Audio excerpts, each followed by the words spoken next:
Msikilizaji, nashukuru sana kwamba umejiunga nasi katika kipindi cha leo, kipindi cha Sebuleni, na tuko na wageni wawili, na tuko na bwana Shadrack Omondi na tuko na Bi Angela, wote kutoka shirika la Reconcile, na watatuelezea Reconcile inamaanisha nini, na kwa ujumla tu tutakuwa tunaongea kuhusu masuala ya ardhi, masuala ambayo yanakumba wengi sana, kuhusu ardhi, namna ya kuwa na sehemu yako ya labda ya makazi ama sehemu yenyu kama jamii. So utakuwa ni msururu wa vipindi. Tunaanza leo na tutakuwa tukiendelea kila Alhamisi ili tuweze kujua jukumu letu kama wananchi kwa masuala ya ardhi, na kama kuna mzozo yoyote tuweze kujua jinsi ya kuyatatua, kwa sababu tumeona kwamba siku za hivi majuzi imekuwa na ongezeko, lakini ni jambo ambalo limeanza tangu kitambo, masuala ya ardhi ikileta utata katika jamii zetu. Nataka nikaribishe wageni wetu.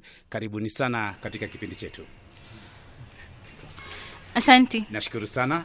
Tuanze na Bi Angela. Bi Angela, hebu tuambie, wewe ni Bi Angela, unafanya nini katika shirika hili la Reconcile? Shirika la Reconcile, mimi ni wakili. Nasaidia mambo ya mashamba.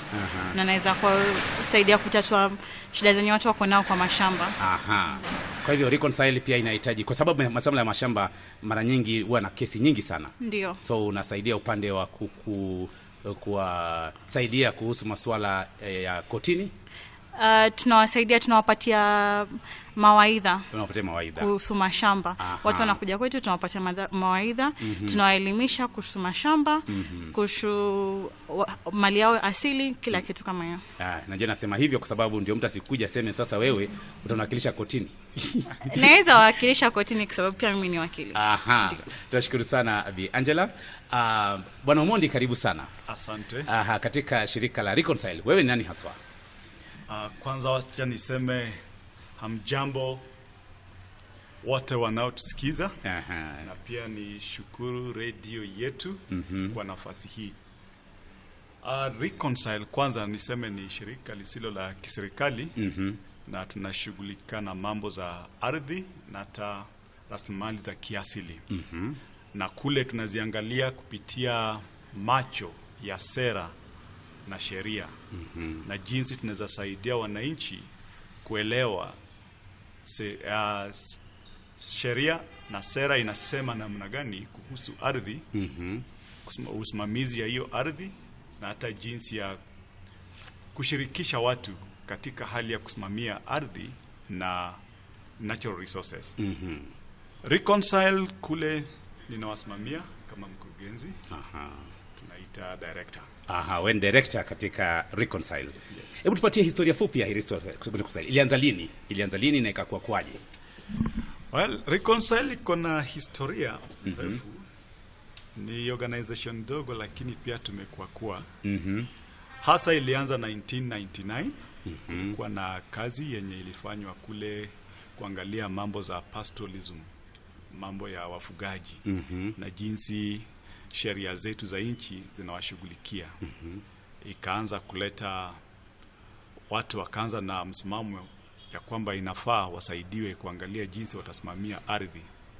So kuanzia hiyo 1999 tukapata kuandikishwa kirasmi mwaka wa 2001.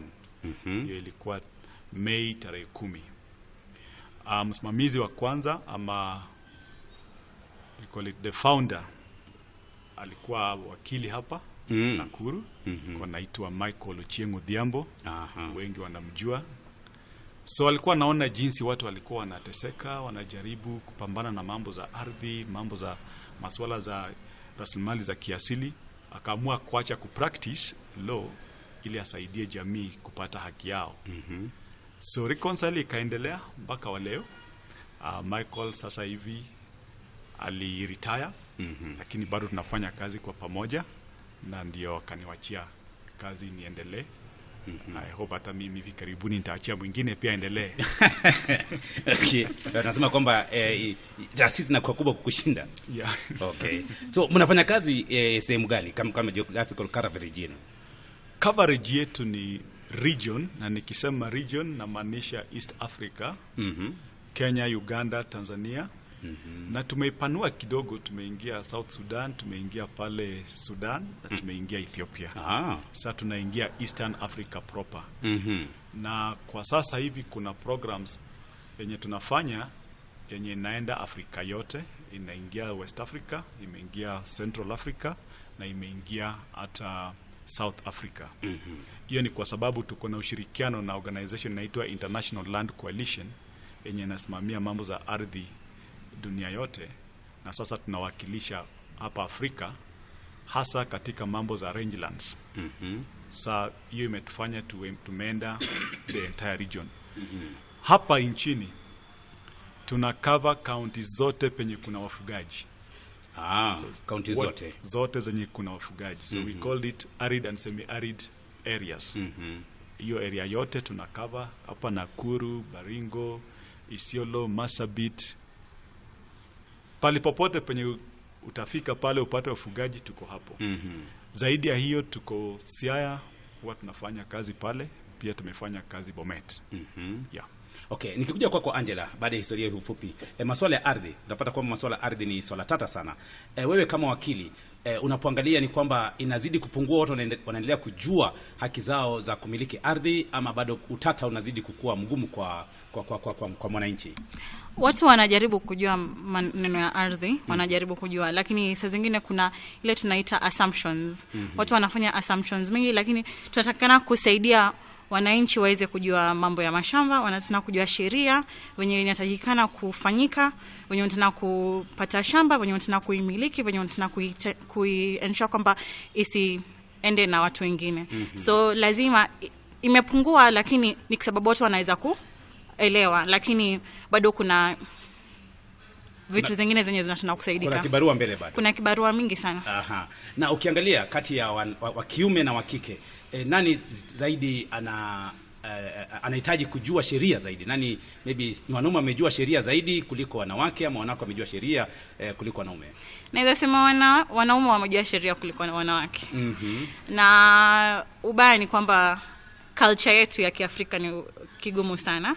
So tunaangalia kwamba in as much as wanawake wanaweza kujua sheria, lakini kwa sababu ya culture yetu hatuwezi pigana na wanaume. Lazima tuweze kuelimishwa zaidi kuhusu venye tunaweza pigana na wanaume ili tuweze suluhisha issue ya nini ya culture. Na unaposema Bwana Munde amesema kwamba kuna hii swala la eneo lenu ni eneo la wafugaji. Unajua kwa eneo la wafugaji pia ndio kuna hizo tamaduni kwa undani. Mwanamke ni kama second class citizen. So inakuwa na utata zaidi? Inakuwa na utata zaidi kwa sababu lazima utenganishe wanaume na wanawake, so that uweze kuweza kuwaelimisha vizuri kuhusu mambo ya mashamba. Kwa sababu kita wote pamoja, wanawake saa zingine wanapata shida kuongea mbele ya wanaume. So lazima tusaidiane kidogo so that tuweze kuangalia au watu wenye wanaishi kwa semi arid areas waweze kusaidika kama wanawake. Ndio. So tukiangalia Bwana Mondi, tunaongea kuhusu cultural issues, kuhusu masuala ya ardhi. Unaona kwamba sheria inaitelefiana na culture? Kwanza wacha niseme kwamba hapo tukiingia katika wenye wanajua kushinda wengine, wacha niongezee chenye Angela amesema. I think nchi yetu bado tuko na kazi ya kufanya. Ikifika katika masuala za kuelewa sheria na sera, I think raia bado hawajapata ile ufahamu vizuri kabisa.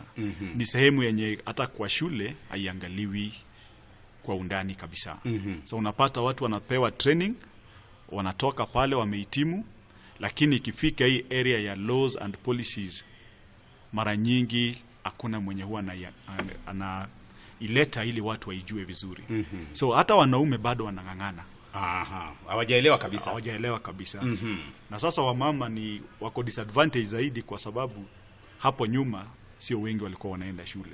Sasa hiyo ni double kind of challenge kwao. Tukirudi sasa katika swali yenye muuliza culture na sheria. Zinatakikana culture isupport sheria. Na pia inatakikana sheria isupport culture. Lakini ile interpretation yenye watu wamekuwa nayo kwa sasa hivi ni kama hizi vitu viwili zinagongana. Lakini haifai hivyo. inafaa zote zisaidiane, ndio society, jamii waweze kufikishwa pale ambapo watakuwa sawa, wapate upenyo. Umejua sheria na sera zinaleta zile orders, zina direction vile watu inatakikana waishi, wa relate. Na utamaduni pia iko na ile lengo ya kuhakikisha kwamba kila mtu anapata haki yake kupitia zile sheria zao. So inatakikana sheria ina reflect ile chenye watu wanaamini. Na utamaduni ni kitu cha kuendelea, inakuwa. Challenge yenye imekuwa ni kwamba tumepresent utamaduni kama kitu yenye haikui. Sasa, kama vile ilikuwa mwanzo hivyo. Yes. Sasa vitu zimesonga mbele, lakini utamaduni imebaki pale pale. Sababu wanasema tamaduni yetu mababu zetu walisema.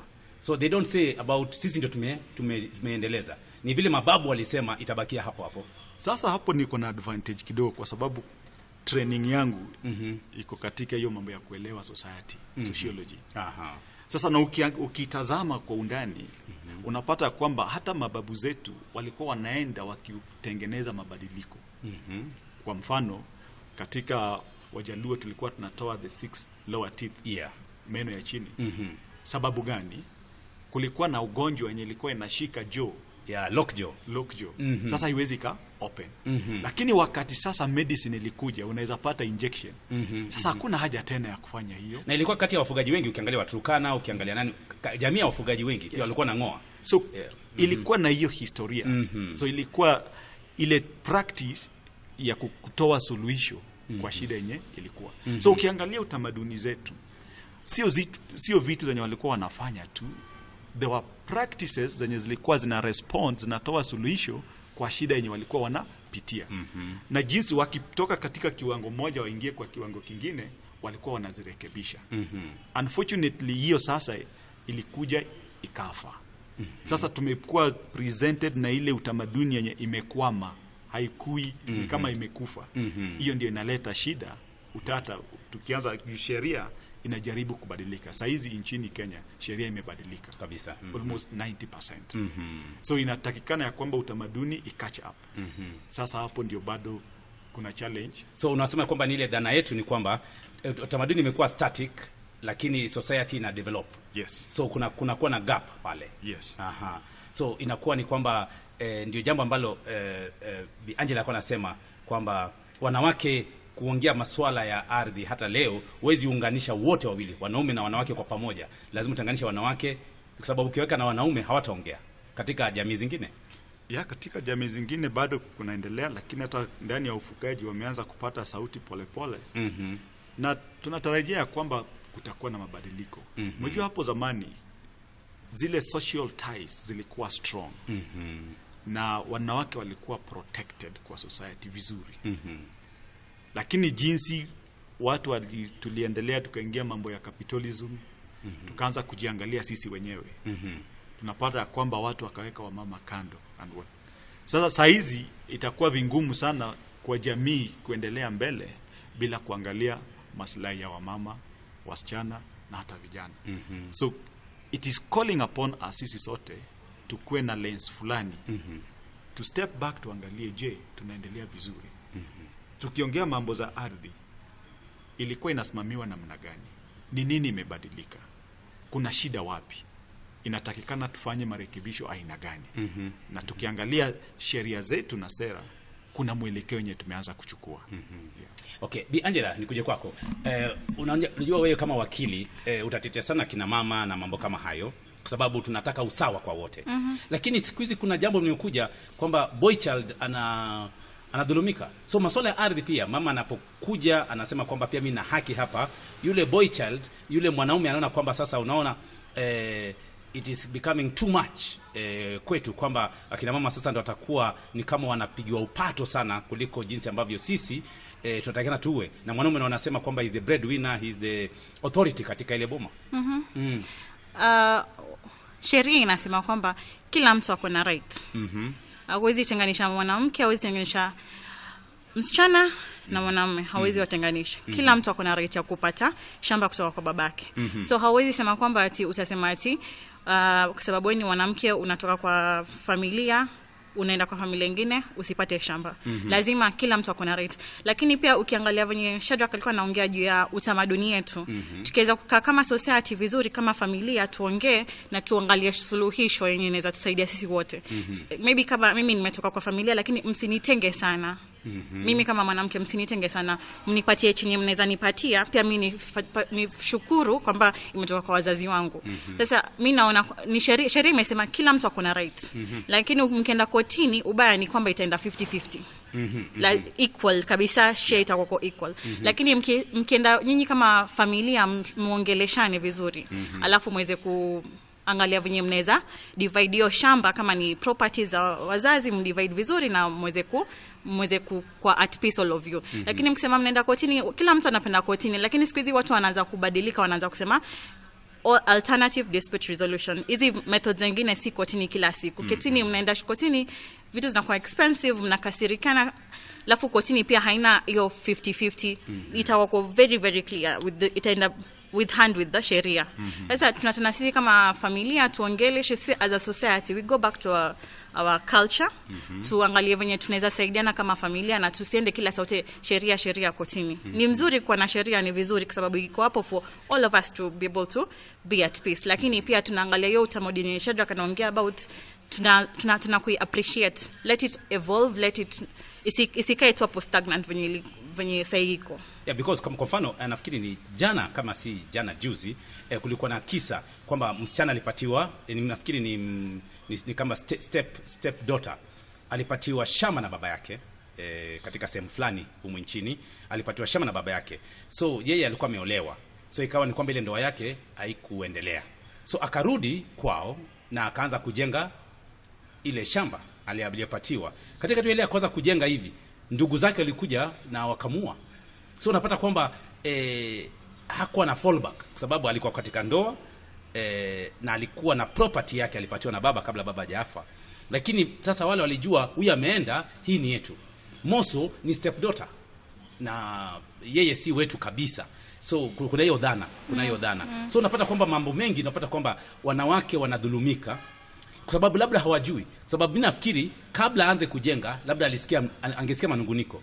Lakini hawangeketi chini wasuluhishe, ama hangetafuta sheria imkinge. Lakini nafikiri kwa ile tu ushupavu wake akasema nitajenga liwe liwalo. Na ikaleta maafa baadaye. So unapata kwamba jambo kama lile, ana watoto. So watoto watenda wapi? Sababu ile shamba ni ya mama yao. Mama yao ameuawa wala amekataa. Sasa watoto watenda wapi? So mambo kama hayo nafikiri inaleta utata sana. Sana kwa sababu mkisema kwamba mnaangalia kama mwanamke ameenda, lakini marriage inaweza kosekana, wanaweza kosana, wanaweza achana, hujui venye future itakuwa. Sasa lazima tuangalie, tukae chini kama familia, tukae chini kama society, tufikirie venye both ends watasaidika. Tusiende kotini kila saa yote. Tusaidiane, tuungane pamoja, tuweze pata suluhisho hii mambo ya mashamba. Ndio. Ya, kuna huyu Ruth wa All Nations ametuma ujumbe kabla nikija kwako bwana Shadrack. Anasema kwamba tupata vizuri sana katika, nafikiri All Nations, sijui nafikiri ni upande gani, lakini Ruth wa All Nations anasema anatupata vizuri sana, nashukuru. Bwana Shadrack, ulikuwa na kuongeza? Yeah, asante. Umejua inatakikana tujadiliane kama wa Kenya. Mali ya baba yako, mali ya baba sio yako mtoto, ni ya baba. Mali ya mama sio yako, ni ya mama. Tafuta yako wewe. Chenye unapata kwa baba na mama, upate education, wakikuongezea ingine shukuru. Wakiamua hii mali yote nimepeleka sehemu fulani, ni haki yao. So ni vibaya kwamba mtu anaua mwenzake kwa sababu amejenga penye anafikiria penye baba alimpatia, na baba yao ndio amesema chukua hapa. Sio vyema. Inatakikana pia tufike ile kiwango, kama kitu tunafikiria ni mbaya, tukae chini tuzungumze. Kuna njia za kusuluhisha mambo. Kama mwezi mkaelewana pale kwa familia, basi nendeni kotini, mtapata uamuzi kule. Because hata vile wamemua, bado wale watoto watachukua hiyo ardhi. Bado ni yao. Sababu ni ya mama yetu na sisi ndio beneficiaries pale. So watakuja wa inherit. Hawa watakuwa kwani wataua kila mtu? But then tukiangalia nyuma, walikuwa wanaifanya namna gani katika ile society ya zamani? Mababu zetu walifanya namna gani? Mababu zetu ukiangalia, I think kwa jamii zote walikuwa wameweka sehemu, because walijua ijapokuwa wasichana wataenda, lakini kuna ndoa zingine hazitafanya. So ukifuatilia kwa makini utapata kwamba kama kuna msichana mmoja labda ameenda na ndoa haijafanya ama hajaoleka kabisa, kuna vile alikuwa anapewa sehemu ya ardhi, anayetumia ile ardhi. Kama kuna watoto, hao watoto pia watakuja wataridi hiyo ardhi. So sio kitu yenye imeanza sasa hivi yenye nasumbua watu, I think ni greed pia imeingia. Kuna tamaa nyingi sana. Yeah, tamaa inaingia sasa, ina spoil. But kulikuwa na taratibu ya kuhakikisha kwamba wasichana wamepata haki yao, wale wenye wameenda pia imekuwa sawa. Na sasa tukirudi katika mambo ya kisasa, tunaongea juu ya usawa, equity and equality. Pia inatakikana tuangalie, kama mimi ni kijana, niseme mimi ni first born, na baba ama mama umetuachia mali, lakini niko stable, na labda kuna dada yangu mwenye hana kazi, anajaribu tu kuhustle hapa na pale, sababu haitakuwa jambo mzuri ati sasa niseme kwa sababu hii ni mali ya baba, sasa tuchukue tu 50-50. Surely naweza shughulikia maisha yangu kwa sababu kuna kitu napata. So inatakikana nichukue ile higher ground, niseme dadangu, najua wewe una struggle, sasa hii mali ya baba wewe chukua hii 90%. Labda hii 10% ikue. Kama tutafika hiyo kiwango ile ya utu sasa kama society, kiwango cha utu, tutasonga mbele. Lakini sasa nafikiri ni tamaa inatusumbua sana. Okay. No, turudi nyuma kidogo. Bi Angela, wewe kama wakili, hebu tuambie, tunaposema land, what is land by definition, by the way? Land. Unajua watu wanasema ardhi na nini. So land ni nini haswa? Land ni imedefiniwa na constitution. Sisi sema in detail venye imesema, lakini ni kila kitu on the earth surface. Yes. On the earth surface. Yes. So the smallest unit inaweza kuwa ni kama ngapi? Maybe ploti ama nini, sababu unapata kwamba unajua nasema hivyo kwa sababu siku hizi kuna urbanization. Na unapata kwamba mtu amenunua 50 by 100. Si ndio? Anatoa 4 wa 5. So kila mmoja na claim ile land ni yetu. So nafikiri itafika mahali kutakuwa na utata sana. Kwa sababu watu wanaendelea kuongezeka. Subdivision inafanyika kila siku. Inafanyika. Hata tunakuwa na issues za food insecurities, na watu hawaoni hiyo. Na I think no wonder Shadrack anasema kwamba watu wanatakana kujadiliana vizuri. Tuweze kuangalia kwamba tuangalie issues of population growth, tuangalie issues of subdivision, tukue na utu, tusiweze kuweza kila kitu tuna subdivide, lazima nipate hii shamba, kila mtu anataka shamba. Baba ako na 1 acre, wako na watoto 10, kila mtu anataka subdivision. Subdivision unapata kwamba alafu wewe bado utakuwa na mtoto, utakuwa na watoto, wataenda wapi? Lakini pia Shadrack anasema wewe kama mtoto usiangalie tu baba peke yake. Baba amepeleka shuleni, umesoma, uweze kujisaidia pia wewe mwenyewe. So usiangalie tu baba. Wewe jiangalie pia wewe. Tusiangalie kwamba wazazi ni sawa, watakuwa hapo watusaidie. Lakini tukiangalia kila mtu akienda kwa wazazi na amekupatia uwezo wa kwenda shuleni kusoma, uwezo wa kwenda kufanya kitu kingine, tafadhali tuangalie hiyo perspective so that tuweze kuacha history ya subdivision, because it's killing us in terms of food insecurity, it's killing us in terms of places where we can live. Watu wanaishi kwa shamba kadogo tu sana, na siku hizi kuna estimation, si lazima watu waishi kwa hiyo shamba ndogo. Kuna minimum na maximum ya subdivision. But pia unapata issues of corruption, watu wana subdivide into small plots of land, and it's not right. So I think we have a long way to go. Yes. Kuna sheria yenye ilikuwa iwekwe ya hiyo subdivision of land. Yes. Kuweka minimum na maximum. And I think to date hatujatengeneza hiyo sheria. Kwa sababu ilileta mambo mengi. Kulikuwa na draft. Lakini ikaleta mambo mengi. Parliament wakasema bado watafanya uchunguzi, research, ndio watengeneze. But I think hiyo sheria is very important. It's one of the things yenye tunahitaji sahi, ili to stock is tuna subdivide land to the level inakuwa uneconomical. Yeah. Haiwezi kaleta mazao mzuri. Hata kujenga nyumba pale inakuwa ni shida. Ya kwa sababu siku hizi unapata kwamba mtu anakuambia niko na kaplot. Na mtu anamsifu, nimepata kaplot, maybe pipeline, nimepata plot Njoro. Na mtu anamsifu anamwambia sasa hapo ni maendeleo. So unapata kwamba anahamia pale, sasa pale inakuwa ndio kwao. Pale nyuma ameweka kuku, pale nyuma ameweka mbuzi, ameweka nini. Sasa inakuwa ni kwamba hapa ndio kwetu. Watu wanazaliwa wakijua hapa ndio kwetu na wote wana haki ya pale. Haya, tunaangalia baadaye mama baba wataga. Sasa ya sasa so hapo mimi naangalia kwamba tunasema kwamba it's like we are living in a time bomb. Ndio tuna divide land na kila mtu anajiweza, but nafikiri pia inakuwa ni kama time bomb. Yes, na hapo ndio sasa inatakikana national government waingilie kati kwa kuleta hiyo sheria. County government waingilie kati kwa kufanya nini? Kutoa ile mpangilio ya matumizi ya ardhi. The land use plan. Land use and the planning hiyo iko chini ya county. So the National Land Commission tayari washatoa mwongozo jinsi ya kufanya land use planning. Lakini sasa county governments zinatakikana zichukue hatua wafanye hiyo kazi vizuri. Tujue hii sehemu tutakuwa tunaweka kama ni pali pa kufanya ukulima, ikuwe pali pa ukulima. So kuna sizes zenye zinahitajika kama ni pali pa ukulima. Kama ni area ya viwanda, pia tutajua hii area ni ya viwanda. Watakuwa wameweka ili ukuwe na kiwanda kizuri. Hii size itakuwa sawa. So you cannot subdivide beyond that particular size. So hizo sheria zikikuja then we implement them. Itakuwa vizuri sana. Na nilikuwa nataka tuweke foundation vizuri. Yes. Kama utaniruhusu nisome land.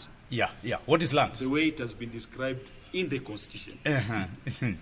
Because what is land? Imebeba mambo kama 6 hivi. Unapongea kuhusu land? Land, yeah. Inasema land includes the surface of the earth and the subsurface rock. Hii mchanga ya juu na ile ya chini. Pia any body of water or under the surface. Kama borehole hivi. Kama borehole, maji yote ni ardhi. Ya tatu inasema marine waters in the territorial sea and exclusive economic zones. Sasa hii tukienda pwani.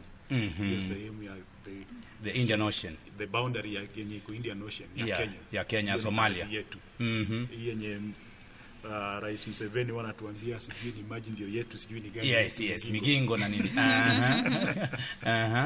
Then pia land ni natural resources completely contained on or under the surface. Natural resources. Sasa kama tuko na gold chini ni land. Ile mafuta iko chini ya land. Then ya tano wanasema the airspace above the surface. Airspace above the surface. Kienda juu. Word nasema this is the airspace ya country fulani. So wana qualify kama land ya hiyo inchi. So that's how land has been defined in our law. Na tunapongea kuhusu na umenifanya nikakunga jambo mwingine. So kuna mambo msikia ni kama inasema no man's land. So no man's land inafikia wapi sasa basi? Kama kila kitu imeshughulikiwa. Kuna kitu kama no man's land. Kuna mahali ambapo nasema si ya mtu yote. There is no man's land. Every land is effectively occupied. Maybe there could be a dispute on the boundary. So for instance kama like saizi Somalia na Kenya tuko na shida. Yes. So wanaweza sema for now hii strip ikue sio ya Kenya, sio ya Somalia. Mpaka watumalize hii kesi. Lakini kila land iko na mwenyewe. Kila land iko na mwenyewe. Na wewe kama mwananchi ukiown land, unai-own to 6 feet down. 6 feet? Na 6 feet up. By the way, 6 feet? Anything beyond that one belongs to the government. Sio wewe. 6 feet? Yeah. So kama uko na gold kule chini, hiyo gold sio yako. Okay, 6 feet ni ile the depth ambayo mtu anazikwa. Tuangalie hapo. So ukienda kama 10 feet chini, hiyo ni umeingia kwa serikali sasa. Na ukijenga gorofa, kuna ukijenga gorofa juu. Sawa, ndio unaona ukienda kila sehemu wamepeana the level yenye unaenda. So there's beyond up that you can. So siwezi nunua land nikatengeneza maybe like my own skyscraper. You can't build up to the sky. No. Nitapatiwa level. Utaingia kwa ardhi ya serikali. Okay. Yeah. So ni kwamba kuna hiyo limit. Kuna limit. Yeah, lower limit na upper limit. Yeah. So that is in Kenya. So nikikuwa na land kwa mfano alafu apate kuna oil chini. Hiyo oil si yangu. That's why unapata minerals zote belong to the government of Kenya. Except hii sand, hizi zenye unapata hapa juu. Na ni small quantities. Yeah, kuna watu wengi hapo pia huwa inaleta shida, unasema umejua kuna mafuta kwa ardhi yangu. Lakini ukichunguza katiba hiyo mafuta ni so serikali itakuja kulipe tu hiyo land na wachukue hiyo nyingine chini. Yeah. Okay. Now, naona mwingine anauliza hapa, anaitwa Joel Mwaora. Anauliza, can they also talk about riparian land? I don't understand. Riparian land. Unajua hivi jambo, riparian land ukifikiria hivi unaona ile crane ya green. Yeah, so obviously ilikuwa synonymous na riparian land. Hebu tusaidie Angela. Okay, I mean Bwana Shadrack. Riparian land ni ile land yenye iko karibu na mto ama lake. Mara nyingi it should be 30 meters from the sea level. 30 meters. 30 meters. So penye ile river ama lake mwisho wake unahesabu 30 meters ukienda. That area should be riparian land. Na riparian land is a public land ni ya serikali. 30 meters. Yes. Sasa uwezi uka-own ardhi mpaka ndani ya maji, ndani ya mto, ndani ya lake. Kuna ikifika kiwango sasa yenye imebaki imeingia katika sehemu ya public. Inakuwa ya serikali. Sasa chenye imeleta tatanishi kidogo ndio sababu huyu anauliza. Tumekuwa na Agricultural Act. Yenye walikuwa wanasema 30 meters from where the water body stops. But the Survey Act inasema pale katikati ya hiyo mto. Okay. So ikawa ikaleta confusion. But right now imekuwa reconciled. Okay. It is 30 meters from the last point of that water. Yeah. So it is about ukiangalia kuhusu riparian, there must be some water surface. Yes. Somewhere. Yeah. So there is nobody mwenye anza own maybe like my land has a river passing. Na hiyo ni yangu bado. Kuna river hizi tu small streams na nini. Lakini river sababu ile river proper kama zile zenye zina nini Naivasha. Yeah. Hizo sasa zinaingia katika state. Okay. Government wanaanza kuzichunga kwa sababu zina play critical role katika ecosystem. Unajua ukiachia mtu anaweza amua kuchimba damu sasa anachukua hiyo maji yote. Yes, yeah. Hiyo river ina flow kutoka up inaenda chini na kuna chain ya watu wenye wanaitumia kuanzia kule penye imetoka mpaka kule penye inaingia. Okay. Yeah. Okay. Na unakuongeza? Nataka kuongeza mimi lakini nataka kuongeza mambo ya uvenyoongea juu ya no man's land. Yeah, no man's land. Yeah. Tumesikia Shadrack ameongea juu ya the definition of land. But then kuna 3 categories of land. And that is why anaongea mambo ya below 6 feet, 6 feet above. Kuna public land, kuna private land na kuna community land. Public land ni yenye inashughulika na serikali ndio ina manage na ina administer. Ukiangalia private land ni yako kibinafsi. Community land yenye imepitishwa juzi pia hiyo ni ya jamii. Sasa tunataka kutofautisha the definition of land, lakini pia tunataka kuangalia categories of land. So that tuweze kuelewa gani inaenda kwa public, gani inaenda kwa individual na gani inaenda kwa community. That tuweze kuelewa mambo ya no man's land. Watu wakisema no man's land wanamaanisha nini? Okay. Ndio. So tunaweza sema kwamba no man's land ni ile ya state mabla.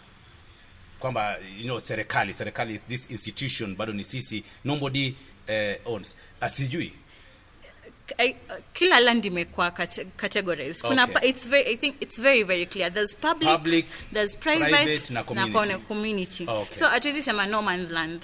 Maybe unaweza sema no man's land maybe kwa sababu hajapata title. Maybe ndo mtu anasema no man's land. Lakini kwa sahi kuna public, kuna private, kuna na community. Na let's just be clear about that. Okay, tukuje hapo. Public land ni ya serikali. Is there a way public land inaweza kuja iwe private land? Kuna sheria, kuna njia. Kuna njia. Kuna kitu inaitwa conversion. Na public land inaweza turn to private land, public land inaweza turn to community land. Na pia private land inaweza turn to public na pia inaweza turn to community land. Na kuna process kwa sheria. Kuna conversion, kuna mambo ya compensation, na I think as we go on through the program to unpackage all these aspects. Yes.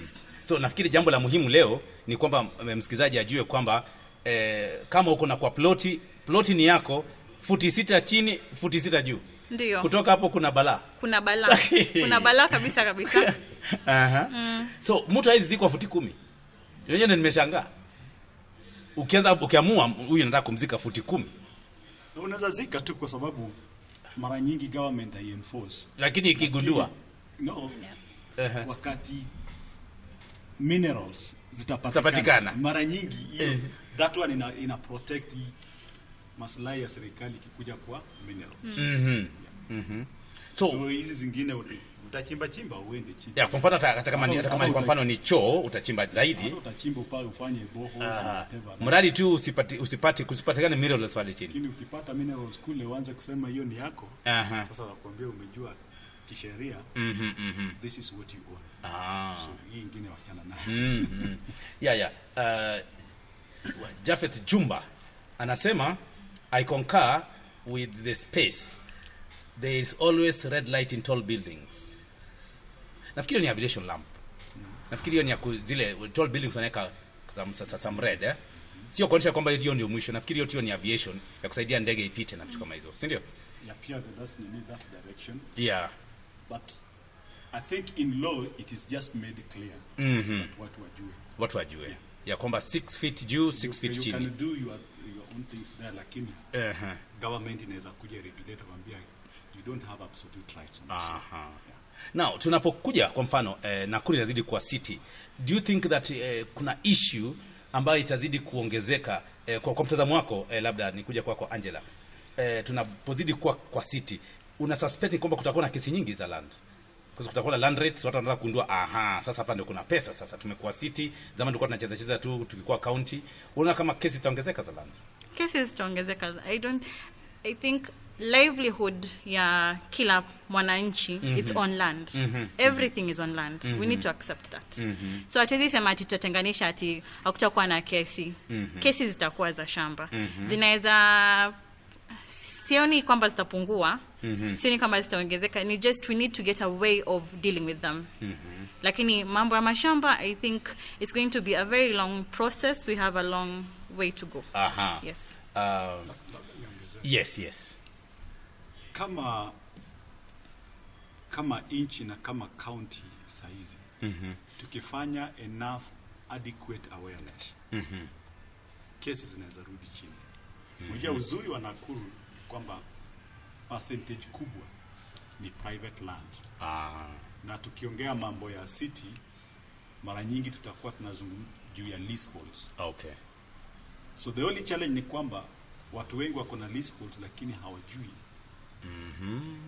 muda yenye na expire. Mtu yeye ako tu na ile title anasema mimi niko na ardhi, lakini kuna tofauti na hiyo na freehold.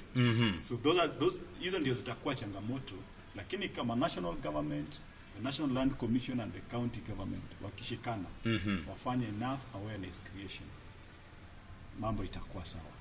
County ikishikana na National Land Commission wafanye proper land use planning. Kama saizi I think naambiwa kuna spatial planning inaendelea. Ni muhimu. Those would help reduce easy conflicts. So kuna vitu zenye tunaweza fanya ili by the time tumeingia full city status hatuna easy conflicts kama pali imewekwa ni pali pa kufanya kitu fulani, mimi nisiende pale ninunue hiyo alafu nibadilishe. Naanza kuweka residential na hapo ni industrial. This is the conflicts. So those are the things we need to clear mapema.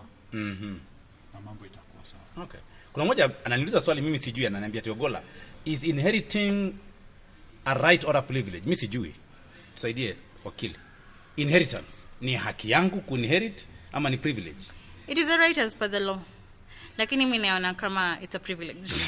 It is a privilege to you inherit. Kwa sababu si kila mzazi ako na property. It's a privilege to inherit. Sababu mimi naweza kuwa na watoto na niseme kwamba sitapatiana watoto wangu. Nitapatia mtu mwingine, rafiki yangu mwenye ako na shida. Au utanifanya kitu chochote, naweza decide nitauza. Ama usaidie children's home ama kitu kama kabisa, kitu kama hiyo. Within the Sharia it is a right, but as a society I think we need to acknowledge that it's a privilege. It's a privilege kwamba mzazi atakuwa na shamba, atakuachia properties. It's a privilege. So also struggle for your own. I think as the youths we need to just struggle on our own, tujisaidie sisi, tusidepend kwa wazazi kila sauti. Nafikiri swali kama hilo ukiangalia mtu angetaka ikue ni right. Bila nauliza angetaka ikue right. Ukiangalia in terms urithi, wakati wazazi hawako, wamekufa, na kuna mali, it's a right. Kurithi ni right. Ni right. Lakini niko hai kama mzazi, na wewe uko kama mtoto wangu. Uwezo kaniambia dadi ni right yangu unipe. No, ni uamuzi wangu. I will decide. Yes. Okay. So if I die without a will, then now you go through your process ili upate. That's why nikiandika will utapata tu ile yenye niliamua. I can have 1000 hectares. Hili nimesema wewe nakupea 50 by 20. Yes, hiyo ni yako. That's what you'll get. You cannot see kwa nini my father, my mother nilipea 50 by 100. Lakini yeye ako na 100 or 1000 hectares somewhere. So that's where now it comes. Sababu unajua kama huyu, okay, hajaandika jina lake, lakini nataka kuimagine ni kwamba angetaka ikuwe right ili baba akiwa nayo mimi nishafika, my future is more secure. Na nafikiri hapo ndio Angelo anasema kwamba it can create laziness. It can create laziness sababu hata kama utaandika will, kuna watu wenye wame challenge will. Umeona kwamba umepata kidogo, ume challenge na umeweza kupitisha through na umepatiwa the rightful that it's the court has decided that is right for you. So will can be challenged. It's not like it's a black and white kind of thing. Lakini for me I look at it from my end. Kama wakili. Watu watie bidii. Watu watie bidii. Unajua naangalia hivi naambia baba when are you dying? You expire. Ume expire. Lakini kuna ile property pia yenye ni ya familia. Family property. They are family properties. So that one will continue within the family line. So family property, land here inaweza kuwa family property. Yes. So that's under communal land? It's private. Or it's still private? Both communal but also private. Okay, tuangalie upande wa mashambani. Upande wa mashambani unapata kwamba kuna community land, because nimesema kuna public land, kuna private. Hizo ziko na stakabadhi. Kwa mfano kama ni state, I want to think kwamba kuna stakabadhi za hiyo. Private title deed and all that. Community land iko na title deed? Iko nao lakini bado haijaanza kuimplementiwa. It's supposed to have a title deed? Yes, community land will be titled. Right now, ile community land yenye haijakuwa registered inaitwa unregistered community land. Iko chini ya county government. Community land yenye iko registered kama ranches, group ranches zenye zilikuwa, kupitia hii law zinaingia katika ile kiwango ya kukua community, ardhi ya jamii. Kwa sababu it brings several people together. So those ones, once they clear the process of transition, now they are called registered community land. There would be a title to them that they will receive. So the vision here is that all land that is within this country called Kenya, is supposed to be registered. Initially, the policy gave 10 years to register the land. The policy has taken 10 years, is going review right now. But we have not done a good work on that registration. So I think probably with the next National Land Commission coming, taking the second term of that commission, probably they watangazia sana mambo ya registration. Yeah. Okay. Kwa hivyo, it's something that it is in the process. But community land pia imesema kwamba kuna hiyo njia kuconvert. It can convert to private land. Yes. Yeah. And I hope those processes zinakuwa rahisi. Sababu nafikiri watu wengi wanachoka na mambo ya ardhi because the process is very long, you know, I don't know which is the shortest time that land can change from this person to this person. The shortest time.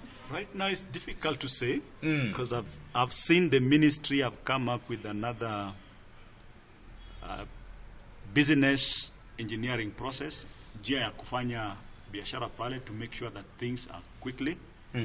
So for things like transfers and the likes, they're talking about 12 weeks or whatever. But bado it has not been tried.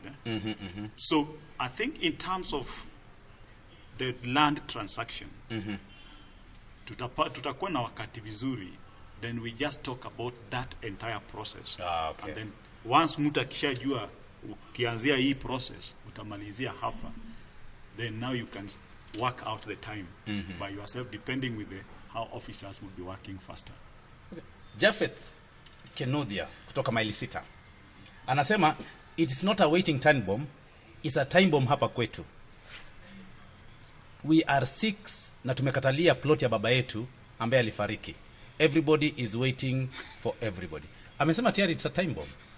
Watu wamengangana. Unajua shida ni ile baba alitengeza ka plot alafu akaweka tu rento. Wazungumuze.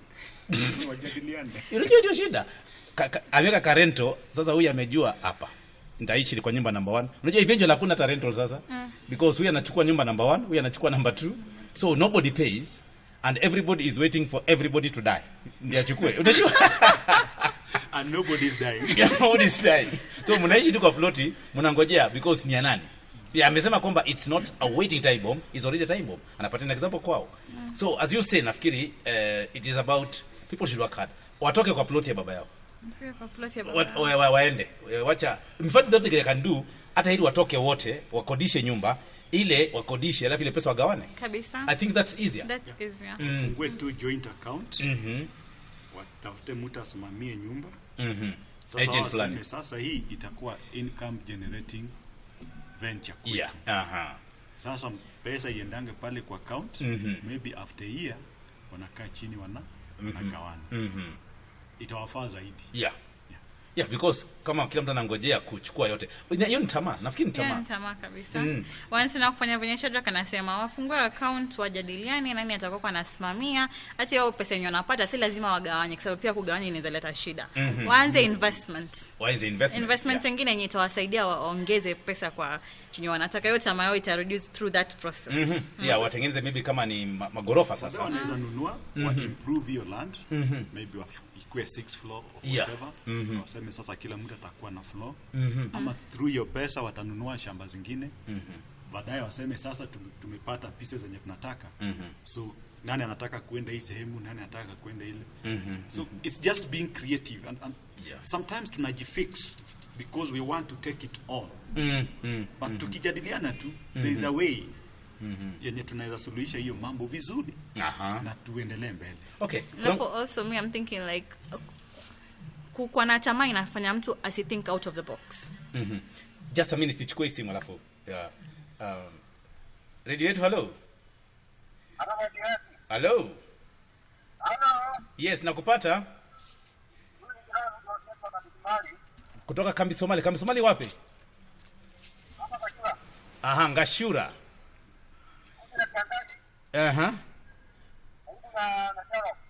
Yes. Una swali? Hello. Okay. Una swali kwa wageni wetu? Okay. Karibu sana basi. Okay, karibu sana. Okay. Yali ameingia saa hizi. So, unaona kwamba unasema kwamba as a family issue of land nafikiri communicating is the in thing. Kukaa chini kujadiliana and soberly. Hii mambo ya winner takes it all itatumaliza. Aha. And I mean like how fast, by the way, Uganda umesema kwamba mmeenda Uganda, Tanzania, do we have the same issues ama Kenya ndio tuko kipaumbele kwa masuala ya ardhi? Issues ziko everywhere. Ziko everywhere. Everywhere. The whole world.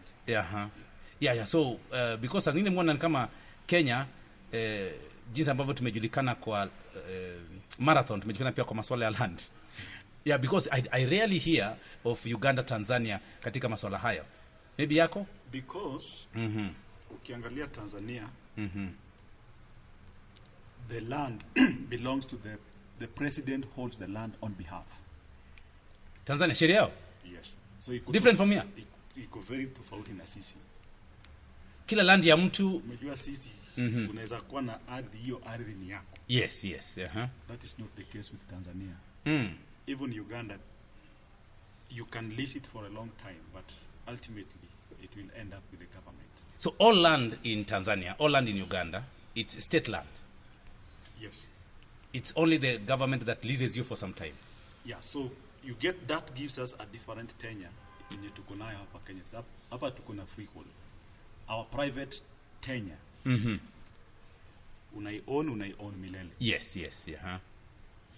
Very different from Tanzania. Yeah. Uganda, there is Milo, the land which is owned by, used to be owned by the king.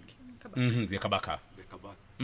Alafu anapea watu wanatumia. So unatumia lakini sio yako. Wako na itenya kama hiyo. Then kuna hii government, public. Serikali inatumia. Then private ni more of leasehold. Community? No, community Akuna. That's the Milo, and it's called what? Customary. So those ones are the one which now come under that class of community. Now, are they trying to be kukuja kwetu? I mean, like, are they struggling to own privately kama sisi ama wametoshekea hapo? They are sorted with their laws. They are sorted. Kwa hivyo kesi sio nyingi kama kwetu ama ziko vile? Ziko nyingi. Bado ziko? Ya mtu na ndugu yake na mambo kama kukatalia ploti ya baba? Particularly inheritance. Inheritance, it's an issue. Lakini I think pia wao wako na, in terms of the government, when you embrace change, wameweza kufanya at least land inakuwa surveyed vizuri. Imekuwa registered, like wako na system yenye ina combine all these purposes. Wako na spatial data, wanajaribu ku improve their spatial information in terms of land, waweze kusaidia, at least it's clear on their database what land is on to what person. It's easier. They've embraced change. Sisi ndo tumekataa kuendelea mbele kidogo. Tumejichanganyishia mahali hapo. Tunajichanganyisha mahali. Alafu pia I think in terms of, in as much as tunasema we have land, national land policy, we have all these policies, but then implementation bit also pia inatupeleka nyuma kidogo. Pia tunakusaidia na hiyo part ya kuimplement. Yeah. I think tukitengeneza land information system yetu mzuri. Yeah. Then we update our land information. Maybe half of the current conflict, the confusion, imeisha. So we'll be very clear on what are we actually sorting. Lakini saa zingine hata kujua hii ardhi ni ya nani. Mimi niko na stakabadhi zangu, Angela kuna zake, wewe uko na the same piece of land. Yeah. So the way government wamesema wana improve mambo ya land information, it's very important. Waki computerize, digitize, itakuwa rahisi. So hapa kuna shida, hapa kuna shida, pale kuna shida. Then waweke mikakati za kusuluhisha, then tukue na right information. So once they lock that right information, sasa waweke very clear processes, so that when you sasa wana register, you register in a clean way. No, but by sababu hata Uganda unapata mtu like hiyo database yao unapata unaweza ona nani kama ni Ogolla ndo anaonea shamba, unaona picha yake, unaona all the information kwa hiyo shamba.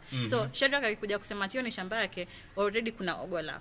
So hauwezi sema Shadrack, lakini sasa sisi kwetu vitu ziko on paper. Yes, yeah. So nenda kwa file nitafute Ogolla nipate labda wako iko kwa file nyingine imemisplacewa.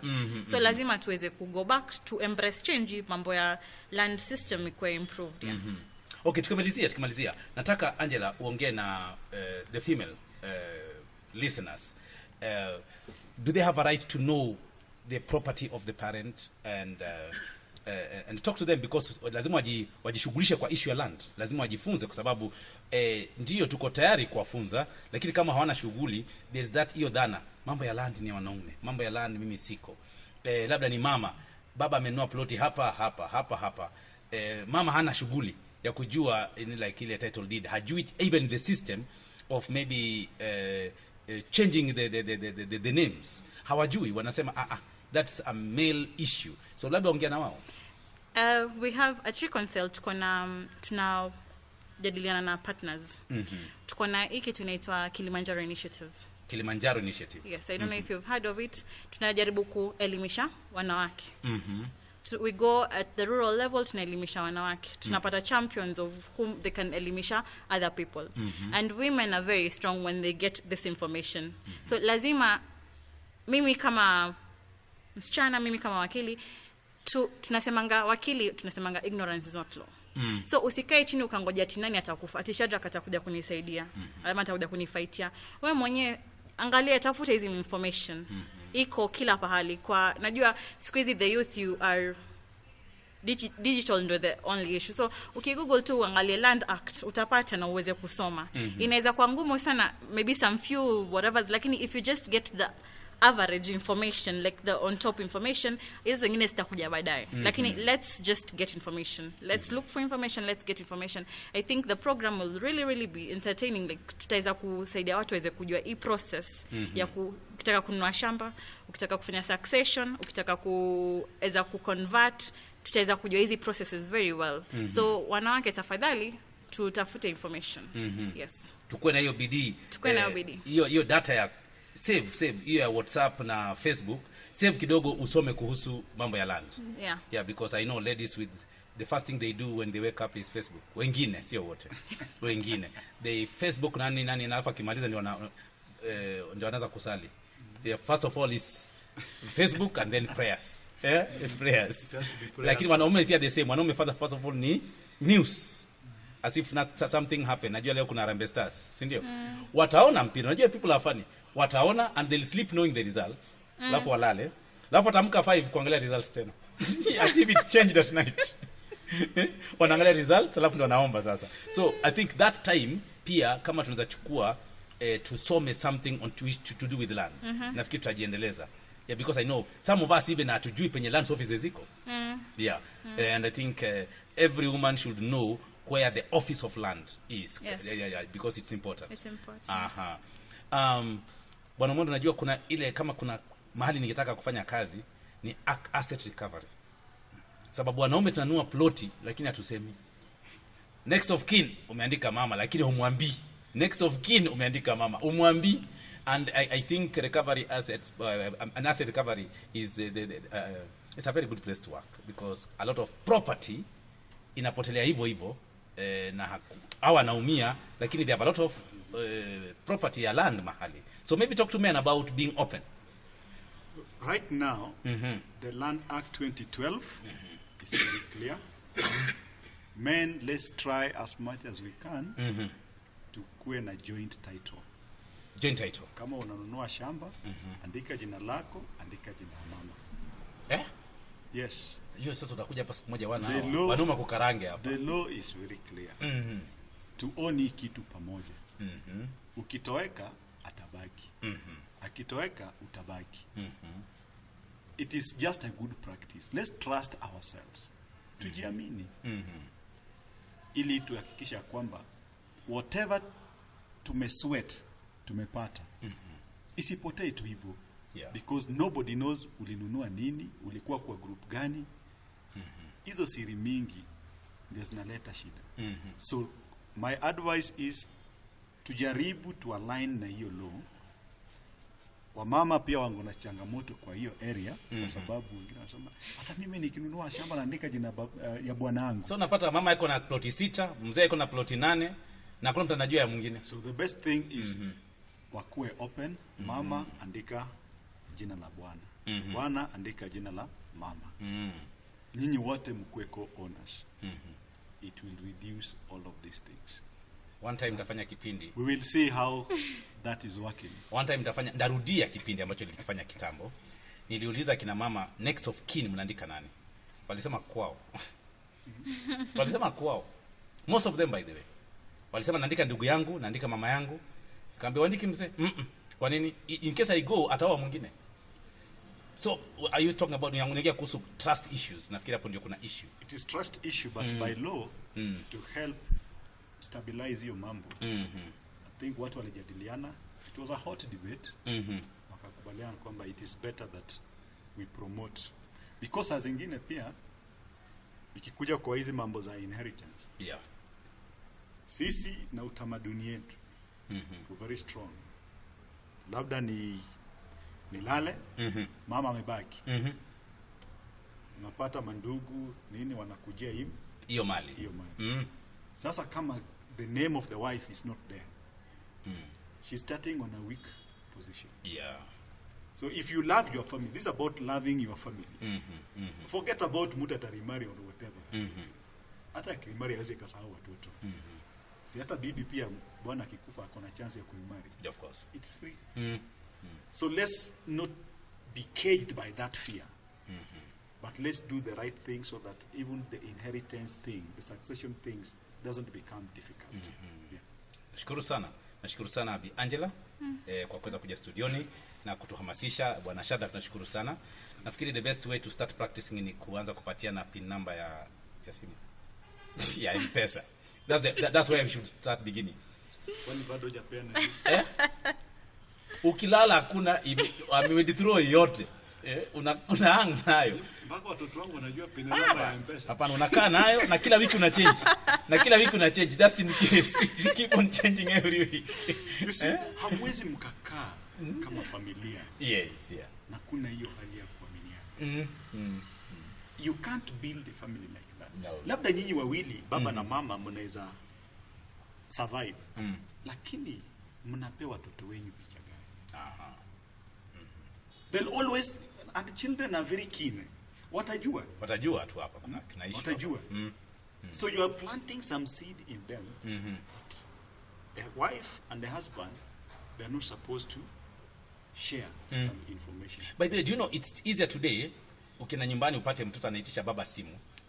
Baba atampatia mama simu, mama atampatia. But ukiona mama ameguza simu yako ni story.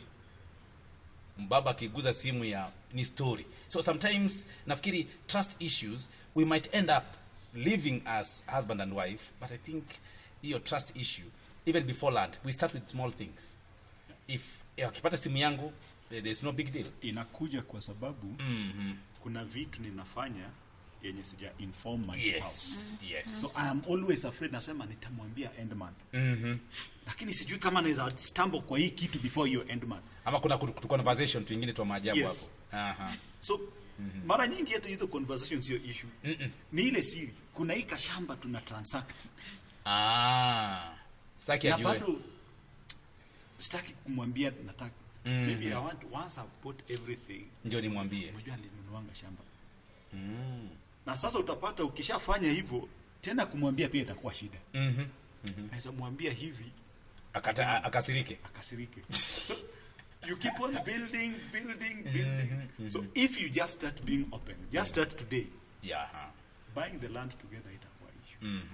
Hata kama ni kununua kiti, endeni mkanunue kiti pamoja. Nafikiri those trust issues are the beginning of kumaliza mzozo wa ardhi. So we start small.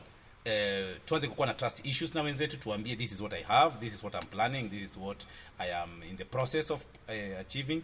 Wacha nikuandike na ujue kwamba nimekuandika, iko mahali hapa, tuwatembeze pale waone. And then to learn. I mean, as we learn these issues of land venye umetuambia kwa internet, to learn pamoja. Let us discuss. Let me make sure that my wife anajua issues to do with land acquisition na vitu kama hizo. Yeye pia akiona kitu nyingine aniambie. And I think that's how we progress. The otherwise tutakuwa na balaa haitaisha. Nashukuru sana. Angela, nashukuru sana bwana Shadrack, na najua tutakutana tena wiki ijayo tuweze kuangalia sasa the history of land issues in Kenya. Sababu watu wanasema things are the way they were in 63. So utatuambia kama is true ama it's so that watu wajue reforms. How many reforms have we gone through, because niza kuwa bado nikidhani ili tuko bado ile 63 na maybe tuko other steps ahead, so that we are all together. So nashukuru sana, na kwa wote pia ambao mmetuma ujumbe tunashukuru sana. Nafikiri tutakutana tena wiki ijayo. Asante sana. Thank you.